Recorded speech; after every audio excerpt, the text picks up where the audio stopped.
സദ്ഗുരു ശ്രീമാതാ അമൃതാനന്ദമയി ദേവി June 6-ന് കൊച്ചിയിലെത്തും. കൊച്ചി ഇടപ്പള്ളി ബ്രഹ്മസ്ഥാന വാർഷിക മഹോത്സവത്തോടനുബന്ധിച്ചാണ് അമ്മ ജില്ലയിലെത്തുന്നത്. മഹോത്സവത്തിന്റെ ഭാഗമായി ബ്രഹ്മസ്ഥാനത്ത് പന്തൽ കാൽനാട്ട് കർമ്മവും നടന്നു.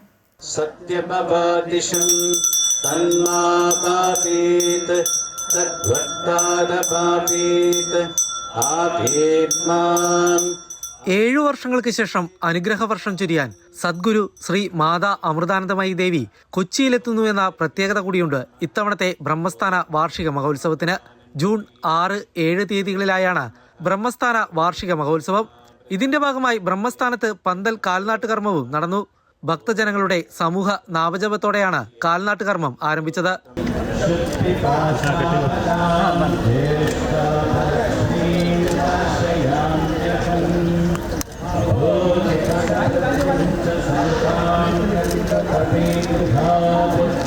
മാതാ അമൃതാനന്ദമയി മഠം ജനറൽ സെക്രട്ടറി സ്വാമി പൂർണ്ണാമൃതാനന്ദപുരിയുടെ നേതൃത്വത്തിലായിരുന്നു ചടങ്ങുകൾ. കോവിഡിന് ശേഷം ആദ്യത്തെ ബ്രഹ്മസ്ഥാന മഹോത്സവമാണ്. ബ്രഹ്മസ്ഥാന മഹോത്സവത്തിൻ്റെ പ്രത്യേകത എന്ന് പറഞ്ഞു കഴിഞ്ഞാൽ ലക്ഷക്കണക്കിന് ആൾക്കാർക്ക് ഇവിടെ എത്തി പൂജ സ്വയം ചെയ്ത് അമ്മയുടെ അനുഗ്രഹം വാങ്ങിക്കുവാനുള്ള അവസരമുണ്ട്. അതേപോലെ അവരെ സേവിക്കുവാനുള്ള ഭക്തന്മാർക്ക് പുണ്യമാർജിക്കുവാനുള്ള ഒരവസരവുമാണ്. അപ്പോൾ എല്ലാ വർഷവും ഭക്തജനങ്ങൾ ഒരുമിച്ച് കൂടുമ്പോൾ അവരെ സേവിക്കുന്നതാണ് യഥാർത്ഥ പൂജ എന്ന് നമ്മൾ പറയാറുണ്ട്. ത്യാഗത്തിലൂടെയാണ് ഈശ്വരാനുഗ്രഹം നേടാൻ സാധിക്കുക.